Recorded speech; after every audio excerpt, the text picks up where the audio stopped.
안녕하십니까, 철수의 직방입니다. 네, 오늘 이 시간에는 지난 시간에 이어서 우리 조상들의 이야기를 흥미롭게 풀어낸 책 사피엔스 2부를 시작하겠습니다.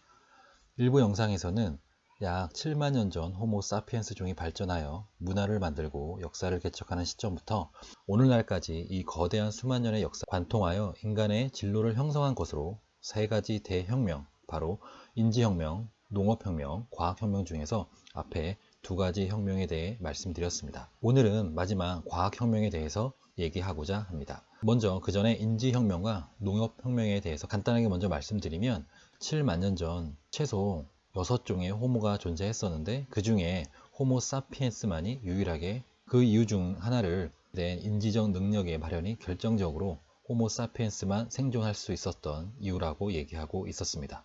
그 이유 중에 소문이나 뒷담화 등등에 대한 얘기도 이 책의 저자 유발 하라리는 복잡한 정보를 정리하고 소문을 전하며 허구에 대해 설명하는 유연한 언어를 구사했을 것이라고 얘기했었습니다. 인지혁명을 지나 농업혁명 때문에 정착생을 하게 됐고 단일 작물에 의존해 열악한 영양분을 섭취, 노동의 부담이 증대됐었고 가축 사육 과정에서 전염병이 유발했다는 다소 부정적인 얘기를 해줬습니다. 농업혁명 과정에서 기하급수적으로 인구가 늘어났다고 했고 복잡한 인간 사회가 점차 단일화됐었는데 그 세 가지 큰 이유를 들고 있습니다. 화폐 경제, 제국주의, 종교 이 세 가지 때문에 복잡한 인간 사회가 점차 통합되었다고 얘기했었습니다. 네, 오늘 여러분들한테 얘기할 과학혁명에 대해서 기술 문명을 촉발시키는 촉진제가 되었다고 얘기를 해주고 있고요. 인류 문명의 발달에 결정적으로 기여했다고. 네, 과학혁명은 500년 전에 일어났고요. 농업혁명을 거쳐 제국주의가 나타나고 일부 제국은 모여든 권력과 자본을 과학과 수학 등 지식을 연구하는 데 투자하기 시작했다고 합니다. 유럽 제국주의가 번영할 수 있었던 가장 큰 이유는 인류의 무지를 인정한 것이라 얘기하고 있습니다. 그러면서 예전 세계 지도의 빈 곳을 채워가는 이야기를 근거로 아주 흥미롭게 들려주고 있습니다. 네, 이쯤에서 무지를 인정하여 지식과 과학을 연구했다는 그런 내용이 적혀져 있는 책의 일부를 여러분들에게 한번 읽어보도록 하겠습니다. 페이지는 359페이지에 나와 있습니다. 현대과학은 무지를 기꺼이 받아들인 덕분에 기존의 어떤 전통 지식보다 더 역동적이고 유연하며 탐구적이다. 덕분에 우리는 세계가 어떻게 작동하는지 이해하는 능력과 새로운 기술을 발명할 역량이 크게 확대되었다. 하지만 이것은 우리의 선조 대부분이 대처할 필요가 없었던 심각한 문제를 하나 제기하기도 했다. 우리가 모든 것을 알지는 못하며 지금의 지식도 잠정적인 것이라는 가정은 우리가 공유하는 신화에까지, 즉 수백만 명의 서로 모르는 사람들이 효과적으로 협력하게 만들어주는 신화에까지 적용. 만일 이 신화들 중 많은 것이 의심스럽다는 사실이 드러나면 우리는 어떻게 사회를 유지할 수 있을까? 우리의 공동체, 국가, 국제 시스템은 어떻게 기능할 수 있을까? 정치 사회적 질서를 안정시키려는 현대의 모든 노력은 다음에 두 가지 비과학적 방법에 의지하는 수밖에 없었다. 그러면서 두 가지 얘기를 해주고 있습니다. 하나의 과학이론을 택해서 통상의 과학적 관료와는 반대로 그것이 궁극적인 절대의 진리라고 선포하는 것. 이것은 나치당원과 공산주의자들이 사용한 방법이었다. 두 번째로는 과학은 내버려두고 과학과 무관한 절대의 진리에 따라 사는 것. 이것은 자유주의적 인본주의 전략이었다. 자유주의적 인본주의는 인간의 고유한 가치와 권리에 대한 도그마적인 신조를 토대로 건설된 이념인데 그 신조는 호모 사피엔스에 대한 과학적 연구 결과와는 당황스러울 정도로 공통점이 없다. 이러면서 무지 인정, 과학 연구, 신기술 개발의 영속적인 사이클 때문에 유럽 제국주의가 번영할 수 있었다라고 책에는 나오고 있습니다. 또한 유럽에서 과학이 먼저 발달할 수 있었던 이유는 정복을 바라보는 관점의 서양과 동양이 차이가 있었다고 얘기하고 있습니다. 결코 기술적으로 서양이 동양보다 먼저 앞서지는 않았다고 이 책에서는 말해주고 있습니다. 그러면서 나폴레옹과 찰스 다윈의 이야기도 나와 있는데요. 여러 군사탐험대에 수많은 과학자를 투입했다고 나와 있습니다. 그 중에 이집트학을 구축했던 나폴레옹의 이야기, 그 다음에 진화론을 창시했던 찰스 다윈의 이야기도 책에는, 게다가 제국 건설의 과학을 연결한 영국의 이야기도 나오고 있는데요.